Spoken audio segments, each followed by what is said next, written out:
Sultan Bojongkoneng Bekasi berangkatkan umrah gratis warga 2 RT pasangan suami istri bernama H. Agus Suhela dan istri Hije Yanti kini viral di media sosial. Agus Suhela dan Yanti viral lantaran memberangkatkan umrah gratis warga di 2 RT.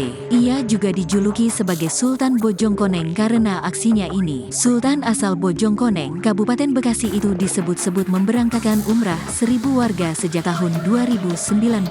Dalam sebuah wawancara di media, Agus Suhela menyebut memberangkatkan 60 orang untuk umrah gratis setiap tahunnya. Kurang lebih 1.000 warga asli Bojongkoneng kita berangkatkan umrah dengan bertahap 60 orang setiap tahunnya, kata Agus Suhela. Terungkap Agus Suhela merupakan seorang pengusaha atau kontraktor dan developer perumahan PT Saipul Putra Sakti. Dalam video viral terlihat warga sedang berkumpul dengan latar belakang rumah mewah dengan pilar coklat menjulang tinggi. Rumah mewah itu dipenuhi warga yang diduga sedang ikut acara syukuran. Pasalnya banyak warga berpakaian muslim dan muslimah serta warga memakai seragam batik khas Jember.